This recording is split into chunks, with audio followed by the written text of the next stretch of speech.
Ladies and gentlemen, thank you for standing by and welcome to the Burlington Stores Q4 2019 earnings conference call. At this time, all participants are on a listen-only mode.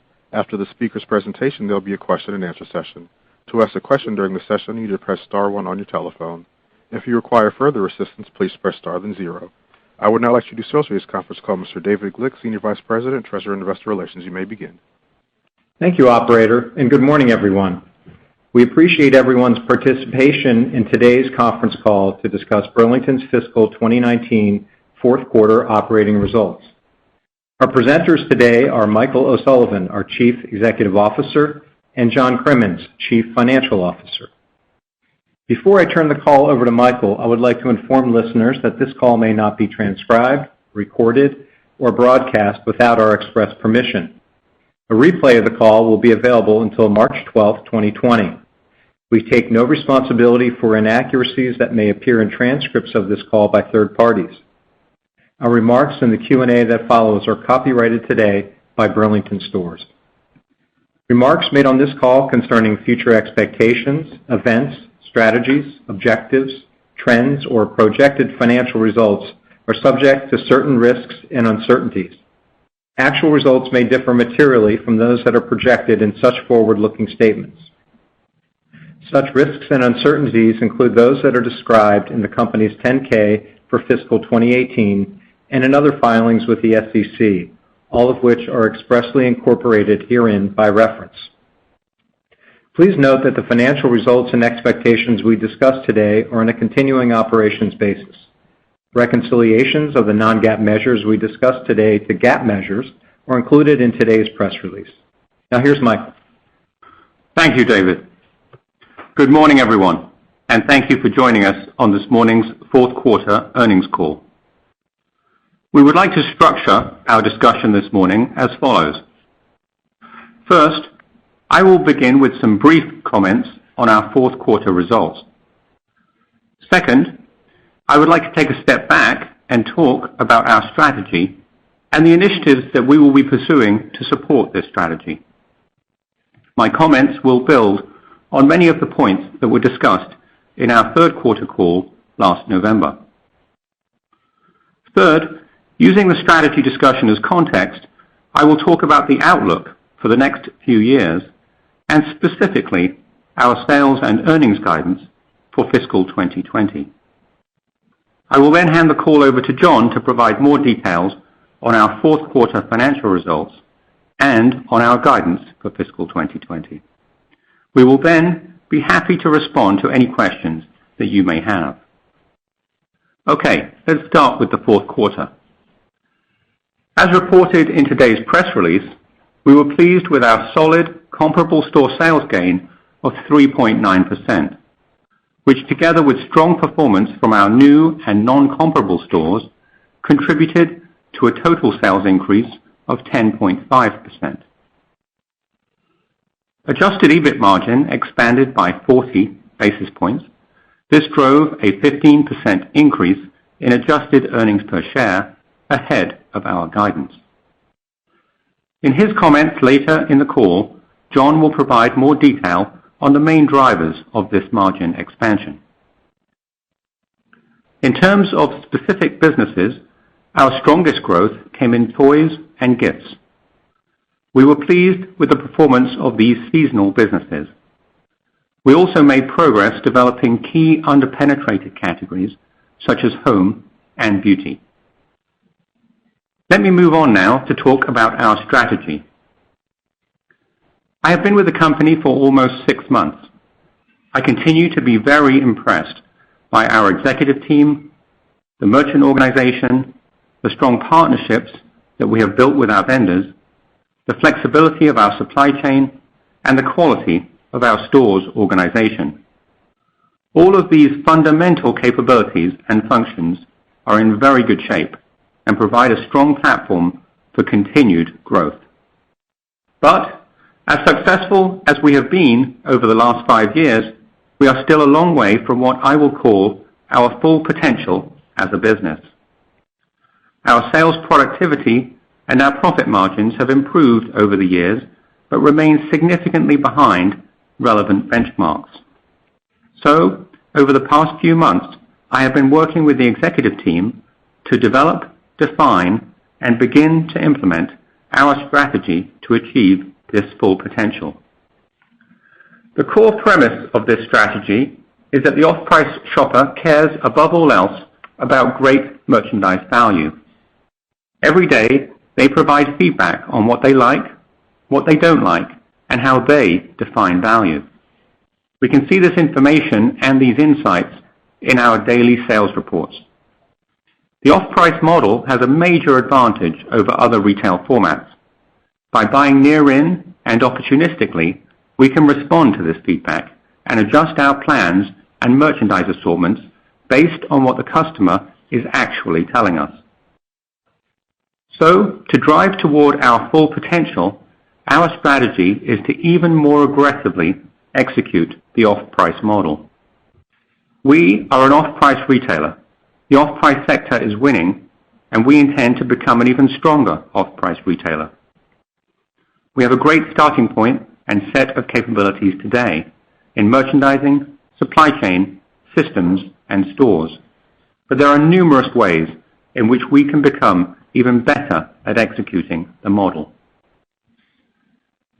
Over the past few months, we have developed and begun to implement detailed initiatives to support this off-price full potential strategy. For the purposes of this call, I am going to simplify the discussion and group these activities into 5 buckets. Number 1, actions to more effectively chase the sales trend. These actions include holding and tightly controlling liquidity, planning our comp sales slightly more conservatively, and making sure that our merchants and planners are well positioned to chase sales. These actions will not only enable us to more effectively chase the trend, they will also allow us to take greater advantage of in-season opportunistic buys. Number 2, greater investment in our merchandising capabilities. This includes more headcount, especially in growing or underdeveloped businesses, training and coaching, improved tools and reporting, and other forms of merchant support. These investments will improve our ability to develop vendor relationships, to source great merchandise buys, to more effectively chase the sales trend, and to strengthen and expand key businesses. Number 3, operating with leaner inventories. We have too much inventory in our stores and have already begun to reduce these inventory levels. Our goal is to make every hanger count. Going forward, we will be carrying much less inventory, and within the racks, the customer will find a higher mix of fresh receipts and great merchandise values. This should lead to higher sales, faster turns, and lower markdowns. Number 4, improving operational flexibility. Executing the off-price model is a team game. As the merchants and planners chase the sales trend and shift the assortment based on what the customer is telling us, our key operating functions need to be able to support the downstream implications of this chase. Over the last few months, I have been very pleased by how well our stores and our supply chain teams have responded to this challenge. For supply chain, this means absorbing sudden changes in the forecast and getting merchandise to the floor as fast as possible. For stores, it means flexing up or flexing down individual departments based on receipt flow and trend. In 2020, we will be looking at ways to make our key operational processes even more nimble and effective. Number 5, challenging expenses. As a company, we already have a strong expense management culture. This focus on tightly controlling expenses fits very well with my own preferences and experience. But even in this area, we have significant additional opportunities. There are 2 main drivers of these. First, a more conservative approach to planning naturally forces even tighter expense control. When you plan a business at an annual 1 to 2% comp growth rather than 2 to 3% annual comp growth, this triggers a more difficult set of budget discussions. In working through our detailed operating budgets for 2020, our executives and expense managers did a great job rebasing their expense plans to live within the tighter constraints imposed by the lower comp growth assumption. Obviously, this should put us in a much stronger position to drive operating expense leverage on any ahead of plan sales. Second, as the executive team and I have worked on the details of our full potential strategy, we have identified areas of the business processes and operating norms, and frankly things we have been doing for years that we have begun to challenge. With the new and additional lens of our full potential strategy, we think we can find ways to drive higher efficiency as well as increased flexibility in many of these areas. Across the 5 buckets of activity that I have described, there are some actions that we have already begun to take, like building more of a sales space into the business or reducing our inventory levels. These actions should start to have some very early beneficial impact in 2020, but there are other important items, such as greater investment in our merchant capabilities, that will take much longer to have impact and to flow through to performance. Overall, I would expect initial but modest benefits in 2020, a greater impact in 2021, and then more momentum in 2022. My intent is to use our quarterly earnings calls in May, August, and November to provide detailed commentary on our business results and near-term outlook, and only where appropriate to offer some very high-level updates on the strategy. But each year, we will use our March call to provide a more in-depth assessment and analysis of our off-price full potential strategy. At this point, I would like to turn to our 2020 guidance. As noted in today's press release, we are guiding to full-year comp store sales growth of 1-2% and EPS growth of 8-10%. There are several specific points that I would like to call out. Our comp guidance is slightly lower than we have provided in the past. This is rooted in our full potential strategy. As I discussed earlier, planning slightly more conservatively and then chasing the trend in season actually puts us in a stronger position to drive momentum in our comp store sales growth. Our plans also include much tighter management of inventory levels. At the start of February, our comp store inventory levels were down 15% versus last year. So we have started 2020 with very clean inventory levels and content. There will be some exceptions month to month, but overall, we expect average inventory levels to be down low double digits throughout the year. This tighter inventory control should drive faster turns and lower markdowns. The 2020 budget also includes a significant step up in the resources we are investing in our merchant capabilities. These investments are being offset by expense savings across a broad range of areas elsewhere in the P&L. Overall, we believe that our guidance is appropriate given the strategic posture of the company. But let me emphasize, if the sales trend is there, we will chase it. Before I turn the call over to John, I would like to address 2 additional topics. First, beginning with our first quarter results, we will report our comparable store sales growth and our total sales growth percentages on a rounded basis. This practice is in line with how our off-price peers report their results. Secondly, we made the decision recently to wind down our e-commerce operation. This represented about 0.5% of our total sales. In our business, which is a moderate off-price business, the nature of the treasure hunt and the average price point that we operate at mean that bricks and mortar stores have a significant competitive and economic advantage over e-commerce. We intend to focus our energy and resources on driving profitable sales growth in our bricks and mortar stores. We will also continue to aggressively expand and upgrade this store network through our new store opening and remodel programs. I am now going to turn the call over to John, who will provide more detail on our fourth quarter financial results and on our 2020 sales and earnings guidance. Thanks, Michael, and good morning, everyone. Let me start with a review of the income statement. For the fourth quarter, total sales increased 10.5%, and comparable store sales increased 3.9%. New and non-comp stores contributed an incremental $151 million in sales for the fourth quarter. Our Q4 comp store sales performance was driven primarily by an increase in units per transaction, with AUR and conversion up slightly while traffic was down slightly. The gross margin rate was 42.1%, a 20 basis point increase versus last year's rate.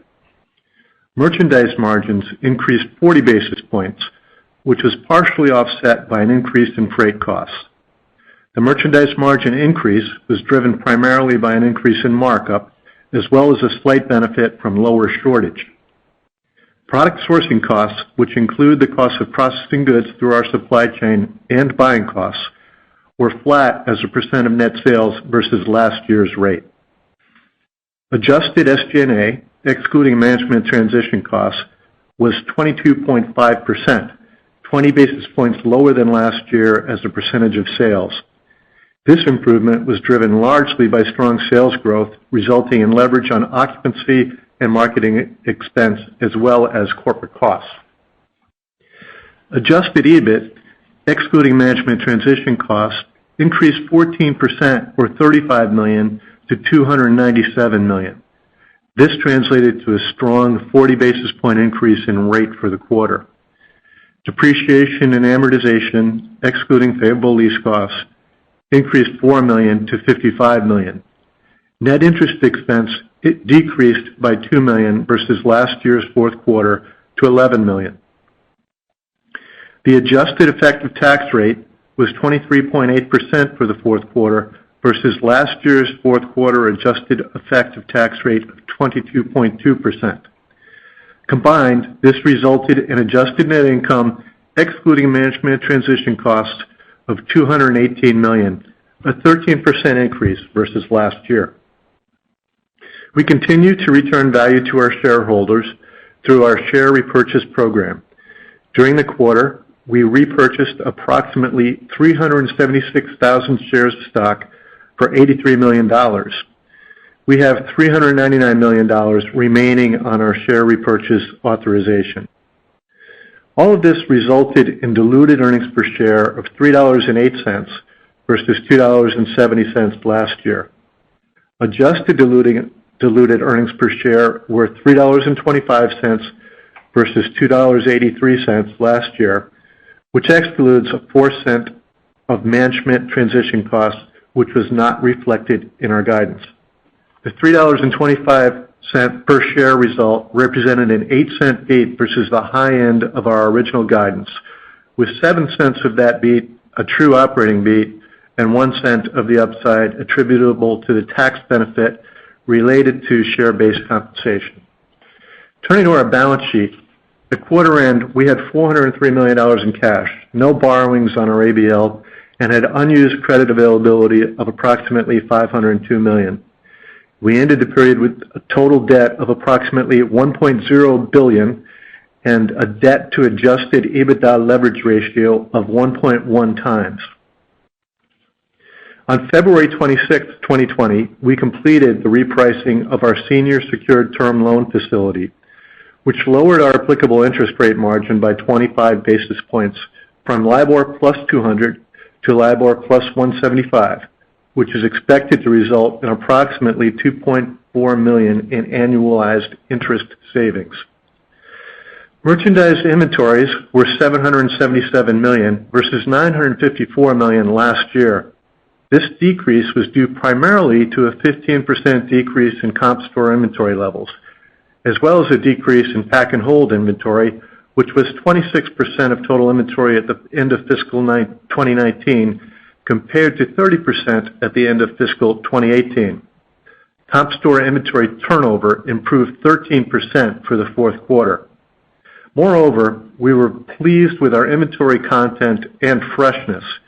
Inventory aged 91 days and older at the end of the fourth quarter was down versus the prior year at record low levels. During the quarter, we added 1 net new store, including 1 relocation and 2 store closures, ending the period with 727 stores. In fiscal 2020, we expect to open 80 new stores and close or relocate 26 stores. This translates to 54 net new stores planned to be opened in fiscal 2020. This projected store count factors in the closure of our e-commerce business, which has historically been counted as one of our stores. Our average new store in fiscal 2020 will be 39,700 square feet, the first time our average new store will be less than 40,000 square feet. In terms of our fiscal 2019 full-year performance, total sales rose 9.3% and included a comparable store sales increase of 2.7%, following a 3.2% comp store sales gain in fiscal 2018. Gross margin was 41.8%, flat as a percentage of sales versus fiscal 2018, which included the offset of a 20 basis point increase in freight. Merchandise margin for fiscal 2019 was up 20 basis points versus the prior year. Product sourcing costs were flat as a percentage of sales versus last year. As a percentage of net sales, adjusted SG&A improved 20 basis points to 25.5%. Expense leverage was driven mainly by strong sales growth, which resulted in expense leverage on occupancy, marketing, and corporate expenses. Adjusted EBIT increased by 12%, or $73 million, to $674 million, representing a 20 basis point increase in rate for fiscal 2019. Depreciation and amortization, excluding favorable lease costs, increased by $19 million to $210 million. Net interest expense declined $6 million to $49 million. The adjusted effective tax rate was 20.1%, as compared to last year's adjusted effective tax rate of 18.8%. Combined, this resulted in net income of $465 million, an increase of 12% versus last year, and adjusted net income of $499 million, exclusive of management transition costs, versus an adjusted net income of $443 million last year. Diluted earnings per share were $6.91 versus $6.04 last year. Diluted adjusted net earnings per share were $7.41 versus $6.44 last year. This excludes a 6-cent impact of management transition costs incurred during the third and fourth quarters of fiscal 2019.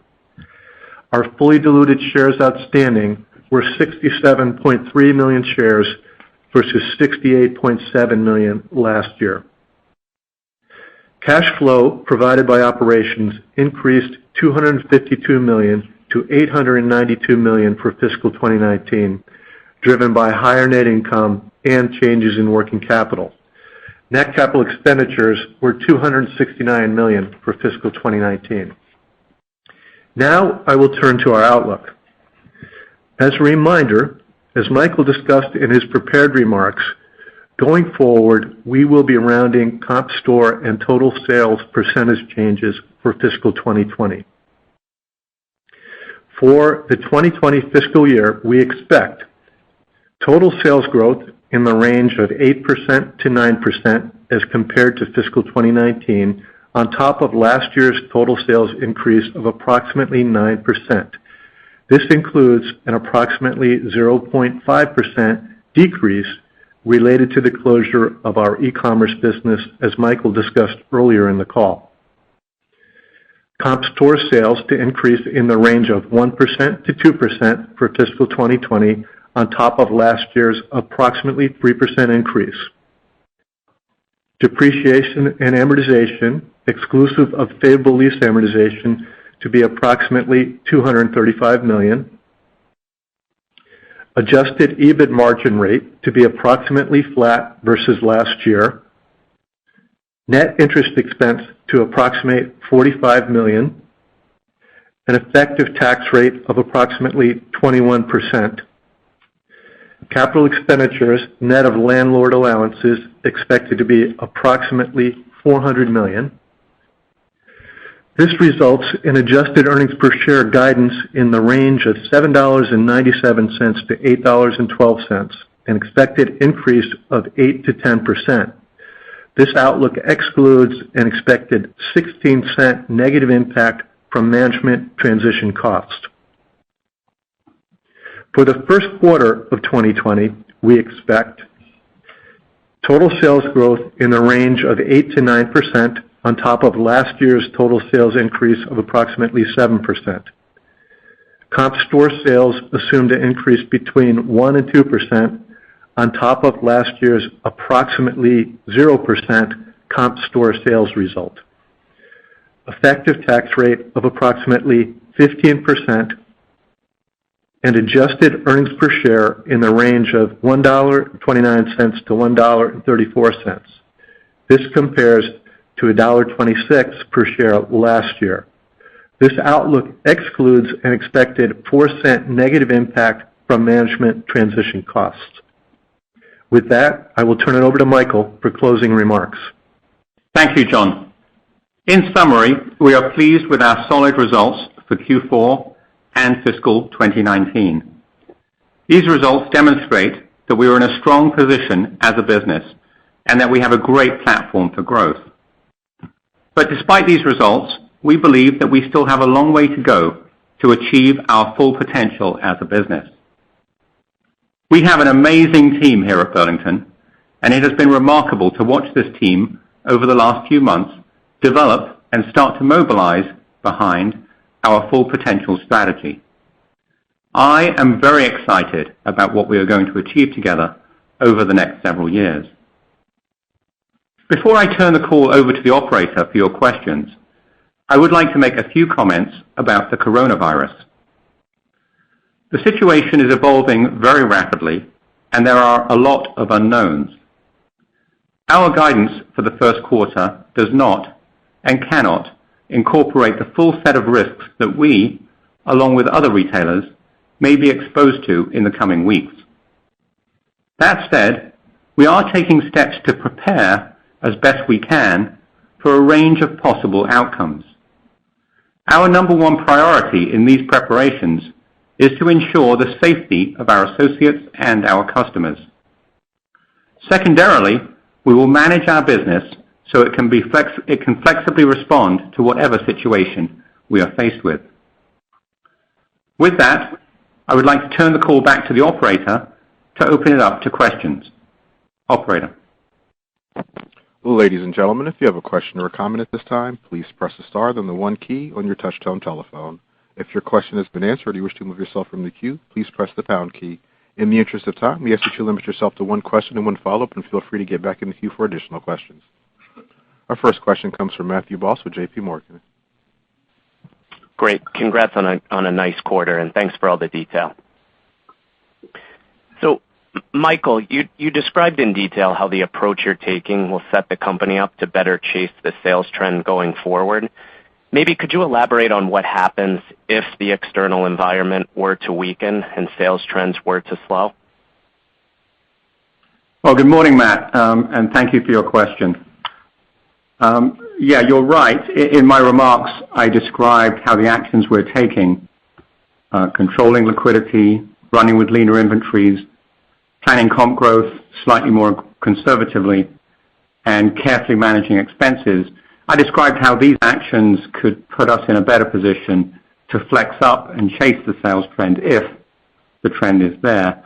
By taking this approach, we can more effectively execute the off-price model, and that should help us to drive our sales momentum and profitability over time. But the advantage of the off-price model is not just in chasing the upside. The off-price model is also advantaged versus other retail formats when it comes to absorbing the downside. There will be times when the external sales trend will weaken, There could be macroeconomic, political, weather, numerous other external issues that could cause consumer confidence, consumer spending to soften. When this happens, it affects all retailers. The difference with off-price is if we can carefully control our liquidity and tightly manage our inventory and expenses and plan our comp sales somewhat conservatively, then we'll be in a better position to absorb and recover from any downturn in sales. Maybe the best way to sum this up, I think, is to say that the off-price model, when it's managed, provides the flexibility to chase the sales trend up or to absorb and recover from a decline in the sales trend. It's able to do that because it doesn't suffer from the same long lead times and rigidities that other retail formats suffer from. That's helpful. So John, and then can you help us walk through the components of your 2020 guide? Maybe specifically if you could help break down the growth between gross margin expansion, SG&A leverage, and share repurchases, and then just any help with the margin rate puts and takes in your first quarter guidance I think would be really helpful. Sure, Matt. Thanks for your question. So let me start with our full year guidance. So as you know, we're taking a little bit more conservative approach in terms of planning the top line with our comp sales at 1-2%, total sales at 8-9%, which includes our 54 net new stores and the wind down of our e-com business, which is going to hurt us by about 0.5%. We've planned our inventory and expenses to be consistent with these sales assumptions. As Michael said in our prepared remarks, we believe this more conservative approach is going to give us a chance to chase more opportunistic buys. So if the sales trend is there, we're going to chase it, and we hope that would drive incremental sales, which in turn would drive more favorable leverage from a markdown and from an expense standpoint. But back to the assumptions in our guidance. From a gross margin perspective, we expect to get some merch margin expansion as we would expect our inventory strategy to drive lower markdowns. In addition, we do expect a little bit of improved leverage on freight, partially driven by the elimination of our e-com shipping costs. As Michael discussed earlier, we're making investments in our business, some of which will be in our merchandising capability and in our supply chain, which we include in our product sourcing costs. So we do expect some deleverage in product sourcing costs this year as we spend in advance of the expected benefits. We do expect a little bit of leverage on SG&A at a 2 comp, but we'll have some deleverage this year in other income where we're lapping significant insurance recoveries in 2019 and in depreciation as we've accelerated our CapEx both this year and last year, primarily driven by investments in stores and in supply chain to support our planned growth. All of this nets out to an EBIT margin rate that will be approximately flat to last year. So for a quick recap, gross margin less product sourcing costs, which includes some investment, nets to some slight leverage. SG&A provides slightly more leverage. The total of the two are offset by deleverage in other income and depreciation, resulting in the flat EBIT margin rate for the year. Now, our guidance also assumes share repurchases similar to the amount we repurchased in FY19, which was $300 million. And finally, our tax rate includes the same EPS benefit from the impact of share-based comp that we saw in 2019, which is about 46 cents. As we've talked about previously, we can't really control this, and it's a very difficult to forecast or plan the share-based comp impact on our tax rate. So what we'll do is update you on this factor each quarter, as we've done this year. As for our first quarter guidance, both our EPS growth rate of 2 to 6% and our EBIT margin rate for Q1 will be less than our full year expectations as we delever in product sourcing costs and SG&A during the quarter as we begin some of the incremental investments we've mentioned in support of our full potential strategy during the first quarter, which is our smallest sales quarter of the year. And finally, just a reminder, as Michael mentioned earlier, our guidance does not include any adjustment for the risk we and other retailers face as the coronavirus situation continues to evolve. That's great color. Best of luck. Thanks, Matt. Our next question comes from Ike Boruchow with Wells Fargo. Hey, good morning, Michael, John, and David. Michael, first question. In the prepared remarks, you mentioned the coronavirus. I'm just curious. It's coming up a lot on these conference calls. Can you provide any additional color on the possible impacts that this may have on the business? I guess I'm just wondering if you think the bigger impact might be on supply or on demand of the business. Well, good morning, Ike. Thank you for your question. I'd say the honest answer is that we really don't know what impact the coronavirus might have on the retail industry or on our business. The situation is evolving very quickly, and we're watching it unfold along with everyone else. We're fortunate, though, in the sense that we don't have any overseas operations, and we directly import very little of the merchandise that we sell. And for now, we've seen no impact at all. But of course, there is a risk that the situation will worsen, and that could affect either supply or demand. As we thought about this, there are a range of possibilities, a wide range of possibilities on what could happen over the next few weeks and months. So, like any responsible company, we're preparing as best we can for multiple different scenarios. In those preparations, I would say our number one priority by far is the safety and well-being of our employees and our customers. We'll be guided by whatever the relevant agencies and the relevant authorities tell us, but we'll take whatever steps are necessary to protect employees and customers. Secondarily, as far as the business is concerned, we'll make sure that we are as flexible as possible so we can navigate the business through whatever issues that we need to. That means tightly controlling liquidity, inventory, and expenses. As I said a few moments ago, the off-price model it's more resilient and more flexible than other retail models. That does not mean that we're not exposed to external risks and shocks, but it does mean that we should be able to more rapidly react to and recover from whatever situation we face. Got it. And then just a second question, if I may, on the e-commerce. The shutdown's not a big surprise, but I guess could you provide more color on what drove this decision of yours? And will there be any kind of savings from the shutdown? Was there any type of crossover traffic between e-commerce and stores? Just wondering if there's a little bit more color you could share. Thanks. Oh, good question. Let me address that. There were really three factors that went into the decision to shut down our e-commerce operations. Firstly, we're a moderate off-price retailer. I would underline the word moderate in that sentence. Our average unit retail is about $12. That's the average price per unit in our stores. Now, in e-commerce, when you fully account for the costs of merchandising, processing, shipping, accepting returns, it's very difficult, impossible to make money at those price points in the businesses that we compete in. There are also very significant constraints on recreating the off-price treasure hunt in an online environment.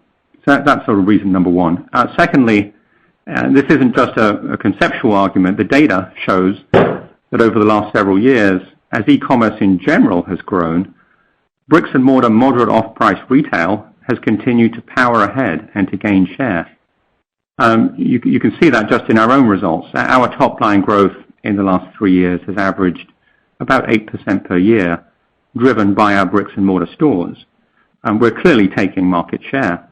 Of course, we anticipate e-commerce is going to continue to grow in many sectors of retail, but in the moderate off-price business, we believe growth is going to be driven by physical stores. The third point to make is that we, at Burlington, we're the smallest of the three major off-price retailers, and we have significant potential for further growth in our bricks and mortar network. We have about 720 stores today. Our off-price peers each have double or triple that. So our focus is to drive increased sales through our existing bricks and mortar stores and through our new store opening program and our store relocation program. On the other parts of your question, given that it was only 0.5% of sales, the impact of the shutdown of e-commerce on our overall sales and earnings is not material. And as for the crossover traffic between e-commerce and stores, we think we have other more cost-effective ways to engage with customers digitally and thereby drive traffic to our stores. Thanks, everyone. Good luck. Thanks, Ike. Thanks, Ike. Our next question comes from John Curtin with Cowen. Good morning, Michael. On the full potential strategy, I'm just wondering how big of a change this strategy is for the company in total, how difficult you think it'll be to get the organization moving in this direction. Thank you, John. It's good to hear from you. It's a very good question. I think I would answer that by saying, as you look at Burlington over the last 10 years, certainly over the last 5 years, the company has developed and evolved as an off-price retailer. All the major elements that I described in my prepared remarks, liquidity, chase, inventory turns, opportunistic buys, merchant capabilities, these have all been part of the language here for a long time. They're all critical components of the off-price model. All we're really doing now is committing the business to much more aggressively executing this model. In other words, our full potential strategy is a more aggressive, enhanced, stepped-up version of the same strategy that the company's been pursuing for many years. Now, it's true that we are making some significant changes, but those changes feel very natural. In fact, I would say that there's a lot of excitement and energy in the organization behind this full potential strategy. One of our senior executives here at Burlington is a football fan. I should be clear, an American football fan, of course. Anyway, his description is that he says that over the last 5 years, we've been running the same plays. These plays have worked well for us and have driven some very nice results. But now we're making some improvements to these plays, and we also have some very interesting new plays. So as a team, we're feeling very good about the opportunity here to raise our game. Look, I'm on shaky ground when it comes to American sports metaphors, but I think that's a good description of how the organization feels right now about our full potential strategy. There's a lot of energy and excitement here about what we can achieve. Got it. Looking forward to seeing some of these new plays. Just as a follow-up to that, have you tried to quantify the financial impact of the full off-price potential strategy? Is it possible to grow the sales productivity towards the $400 per square foot level that your peers operate and move the operating margin closer to 13%? That's a good direct question. And actually, I'd like you to ask me that question again in a couple of years, because right now, I don't know enough to offer a meaningful quantification of our full potential strategy. Instead, let me offer up a couple of things that we do know, things that I am confident of. Firstly, we know that there are a lot of improvements that we can make in how well we deliver value to our customers and how effectively we execute the off-price model. Of course, it will take time for all of the initiatives that I've described to take hold, but we're excited about our strategy and we're confident that we'll have a major impact on our performance. Secondly, we also know that there's a very significant sales productivity and profitability gap between us and our off-price peers. Now, for sure, there are some structural differences between us and those companies, but still, this data provides a useful reference point. It gives us confidence that if we improve our execution of the off-price model, then we should be able to drive significant improvements in our financial results. The final point that I'd make is that progress never happens in a straight line. We're confident in our strategy and we know what we need to do, but things will go wrong. We will make mistakes and there will be external factors that will temporarily get in the way. As we move forward with our full potential strategy, we need to overcome and navigate those issues. But this is the right direction of travel, and it should, over time, drive stronger financial performance. Got it. Thank you. Our next question comes from Lorraine Hutchinson with Bank of America. Thanks. Good morning. Michael, I was hoping to get your assessment of the fleet, and then as you think through the long term, what's your potential for store count over the years? Well, Lorraine, thank you for your question. Our new store opening program has been very successful. We've increased it significantly over the last several years. As John mentioned in his prepared remarks, in 2019 we opened 76 new stores. We closed 24 stores for a net addition of 52 stores. Now, as you'd expect, the stores that we're closing are older and less productive. So the program represents a significant upgrade as well as expansion.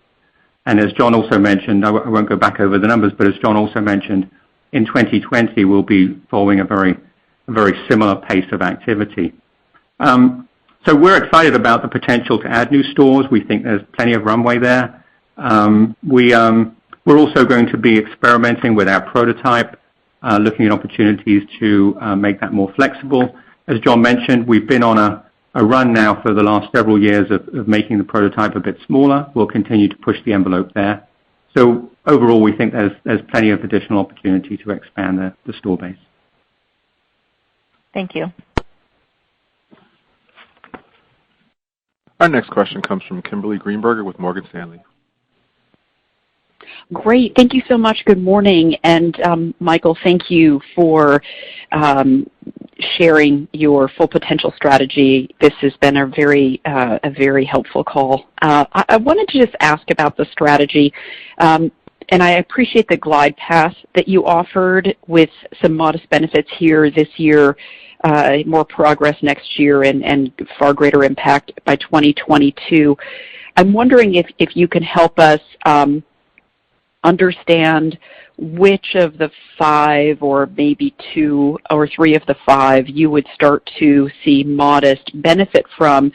And I would imagine that particularly item number 2, investing in the merchandising team, I would imagine that those will be some expenses that will, perhaps ramp earlier maybe than some of the benefits. I think you alluded to that earlier. So what would be, which elements of the strategy would you expect to sitting here a year from now, will you expect to be able to say we made progress on X and Y while we invested on A and B? That would be helpful. Sure. Yes. Well, good morning, Kimberly. That's a good question. As an executive team, we've actually spent quite a bit of time sort of working through the timing and pacing of the strategy. We want to make sure that we're biting things off in digestible chunks, and that we can make progress on the things that are the closest in, that are the easiest to sort of start with. And as we work through the various initiatives, I would say that they fell into 3 segments. Number 1, initiatives that we're moving forward with right away. Number 2, initiatives that we need to test or to pilot or that will take a little bit longer to get underway. And then number 3, initiatives that, frankly, we need to study a bit more. They're not for implementation in 2020, but maybe in 2021. Now, the things that really you're getting at are in that first bucket, and they're the obvious things. The stronger sales pace. We're already in a stronger sales chase right now, planning the business more conservatively, controlling liquidity much more tightly than we have in the past. So that's something we're doing out of the blocks. Leaner inventories, making sure that our inventories are the content of our inventories is as high quality as possible, and that we're turning as fast as possible. Again, out of the blocks. That's a key initiative that we're moving forward on. Also within that first bucket, we're making investments in the merchant team, so we are moving forward on that. But I think the benefits of that will come later, because obviously it takes time to build headcount, to build talent, and to actually have an impact on the business. Now the other things, the things that fall into the other buckets, the initiatives we need to test or to pilot, and the initiatives we need to study for later implementation. I won't get into those for competitive reasons, but they're all designed to help us more effectively and fully execute the off-price model. They're all under that umbrella. And it includes initiatives in merchandise planning and supply chain, stores, loss prevention, real estate, marketing, and other areas. But overall, I feel like as an executive team, we feel good about the amount of activity that we have going on in 2020. And as I said in my remarks, we think there'll be some early beneficial impacts this year, and then that will cascade over time in the way that you mentioned in your question. Great. Thank you so much. Our next question comes from Michael Binetti with Credit Suisse. Hey guys, thanks for taking my question. Thanks for all the detail. This has been very helpful today.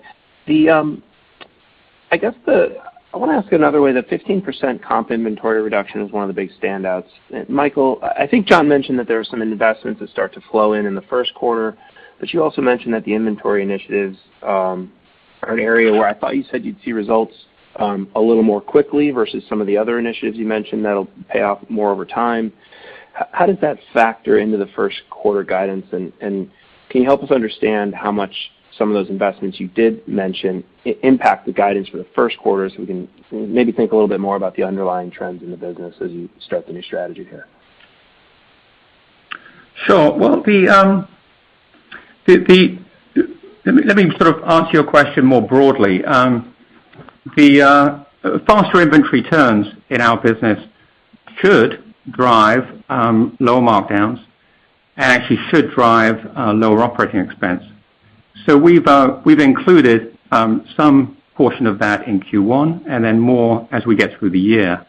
Now, the reason why we feel we can turn faster is we've been carrying a lot of inventory over time, and compared with our peers, we turn more slowly. We carry more inventory, and that's why we're very confident that we can turn the business faster than we have.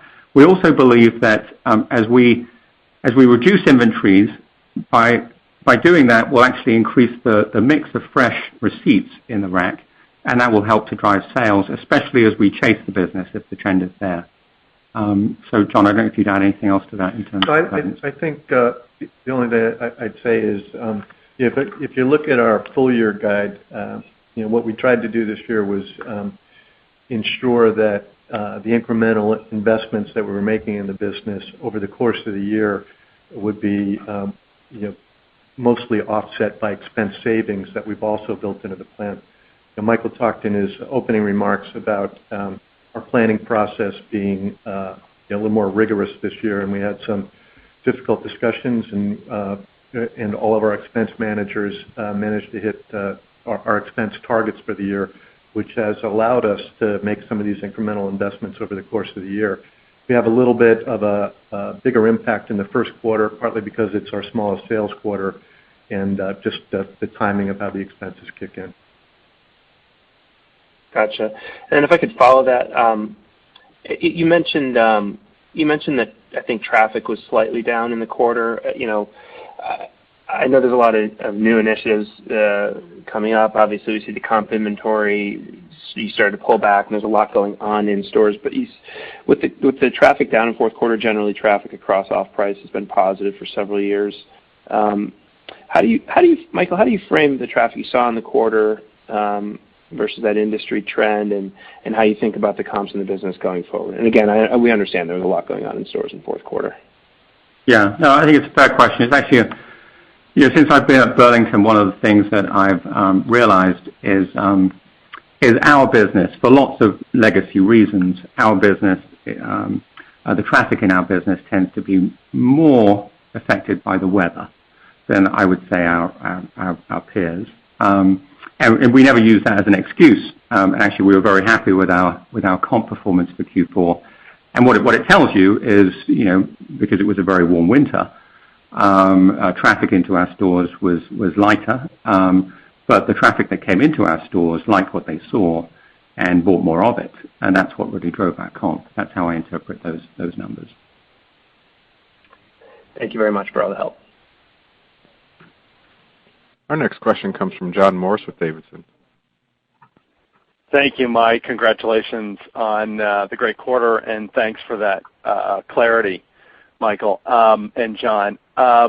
Questions on the, probe a little bit more about where you see the opportunity with the merchant team. It sounds like you said that there's, the potential to increase the team. Wondering if you can share with us, to what degree, I guess, in terms of ads, has that already started? And, particularly within the merchandising, where's the opportunity? Thanks. Yes, thank you, John. As I described in my prepared remarks, the core premise of our full potential strategy is that the off-price customer cares above all else about great merchandise value. So that's where we need to invest.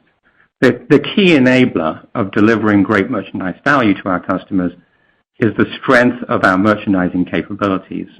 Those are critical to building vendor relationships, sourcing great merchandise, and to developing new and existing businesses.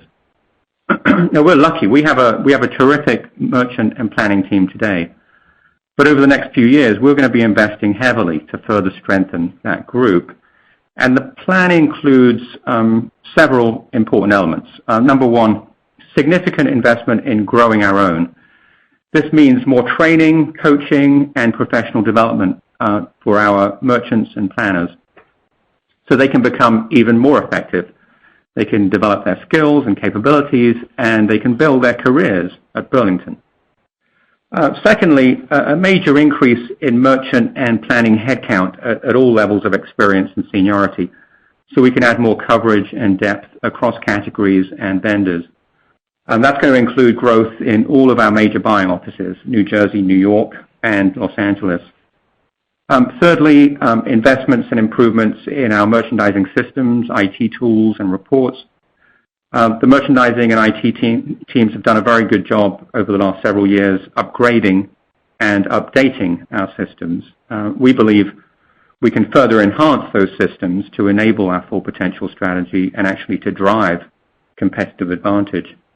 And then fourthly, there's a whole bunch of other programs that we're working on to leverage the capabilities that we have and to provide greater operational support, if you like, to our merchant group. Now, I would say that we've already significantly ramped up activity across all four of those buckets. It's already started, and that activity is going to continue for the next few years.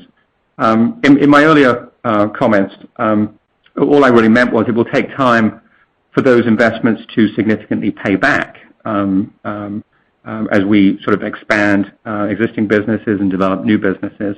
But we're certainly already well underway with increasing the investment. Operator, we have time for one more question. Sure. Our last question comes from Roxanne Mayer with MKM Partners. Great. Thank you very much for taking my questions, and thank you for all of the color. I have a question regarding, the change in inventory strategy that you have and how you think about pack and hold as part of that strategy going forward. And second, I'm just wondering if you can comment on the performance of new store performance over the last year relative to prior classes. Thanks a lot. Sure. So, Roxanne, on the pack and hold question, we mentioned in today's press release that pack and hold inventory had declined from 30% of total inventory a year ago to 26% at the end of Q4. But I would caution you not to read too much into that. Last year's number was somewhat inflated because we had bought merchandise ahead of the tariff deadlines that we had back then. This year's number of 26% is more in line with historical levels. I would say two other things. One is it's important to understand that pack and hold inventory it's comprised of opportunistic buys. So by definition, the level can fluctuate based on the opportunities that the merchants see. So it's hard to predict it quarter to quarter. Secondly, I would also say that we like pack and hold inventory, and I think it's possible that over time we're going to want to grow our pack and hold strategically. That's more of a longer-term burn, but I think I just want to get across there that we believe in pack and hold as an important way of bringing in great merchandise value to our inventory. So I'll take the new stores performance question. So We continue to be very pleased with the performance of our new stores from the sales perspective and from a profitability perspective. They've continued to perform in line with or better than our underwriting models. As we said previously, our new stores have been and are going to continue to be a driver of our comp store sales growth and operating margin expansion. So let me just kind of walk you through a few nuggets, if you will. It starts with we have some pretty rigorous financial hurdles for all of our new stores. First of all, they're underwritten to be EBIT accretive in their second year, and they're underwritten to be accretive to the company's ROIC, so return on invested capital, obviously. And we're pleased that on average, our recent store cohorts have been outperforming their underwriting models. Second, the newer cohorts, the stores that have opened 2015 through 2017 that are past their year two, which is our underwriting base year, have been nicely outcomping the chain in 2019. They also had EBIT margin increases that handily exceeded the EBIT increase for the chain. So what we think we're seeing is an indication of a longer maturity curve than we used to see in our newer stores going back several years. And that's particularly encouraging since we underwrite them to be accretive to the company's EBIT in year two. Terrific. Thanks for all the color. Thank you. Thank you. Okay, thank you for joining us on the call today. We appreciate your questions. We look forward to speaking with you at the end of May to discuss our first quarter results. Thank you very much. Ladies and gentlemen, this concludes today's presentation. You may now disconnect and have a wonderful day.